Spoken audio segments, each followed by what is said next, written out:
In 2017, go ahead, then Jordan. President Trump. Go ahead, can I just Jordan. follow up really You quick? just had 2 questions, Caitlin. Meg, Jordan, go ahead. I have an important follow-up. Jordan, go ahead. So, go ahead. Mr. Hassett, you were speaking about tariff revenue, and you also addressed a question about the IRS. President Trump has spoken about replacing income tax with tariff revenue, especially with all this waste, fraud, and abuse that we're seeing cut. Is that a possibility? Absolutely, and in fact, if you think about the China tariff revenue that we're estimating is coming in from the 10% that we just added, plus the de minimis thing, that it's between $500 billion and $1 trillion over 10 years is our estimate. And that's something that is outside of the reductions that markets are seeing through the negotiations up on the Hill. And so we expect that the tariff revenue is actually going to make it much easier for Republicans to pass a bill, and that was the president's plan all along. And then I have a question for Stephen Miller about Doge. So you spoke about Doge. You said roughly $50 billion is set to be cut in a year of waste, fraud, and abuse by unelected bureaucrats. We're hearing this ironic narrative from the president's critics and the left-wing media that Elon Musk is an unelected bureaucrat and he's doing all this terrible stuff.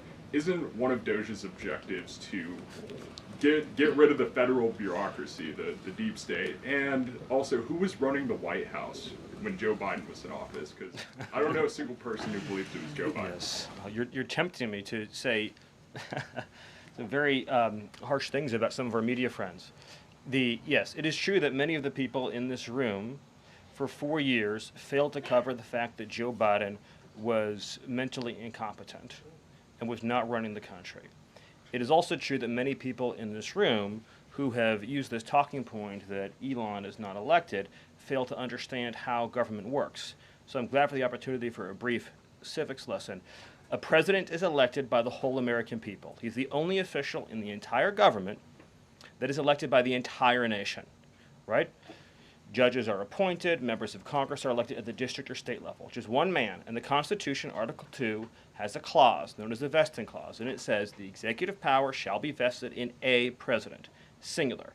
The whole will of democracy is imbued into the elected president. That president then appoints staff to then impose that democratic will onto the government. The threat to democracy, indeed the existential threat to democracy, is the unelected bureaucracy of lifetime tenured civil servants who believe they answer to no one, who believe they can do whatever they want without consequence, who believe they can set their own agenda no matter what Americans vote for. So Americans vote for radical FBI reform, and FBI agents say they don't want to change. Or Americans vote for radical reform on our energy policies, but EPA bureaucrats say they don't want to change. Or Americans vote to end DEI, racist DEI policies, and lawyers at the Department of Justice say they don't want to change.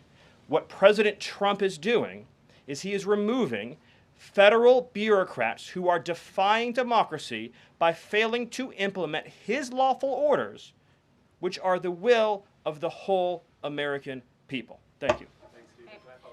Thank you very much, everybody. I'm looking at the clock. We've almost had an hour of time. I know a couple of these individuals have a meeting to get to at 2 p.m., so you're welcome to follow up with my team for further questions. We're going to let these guys get back to running the United States government, and we will see you all later. President Trump will be speaking at 3 o'clock at the Black History Month reception. So thank you. It's good to see you. We'll see you in a bit. Thanks. Are you watching the Black History Month reception, Mr. Miller?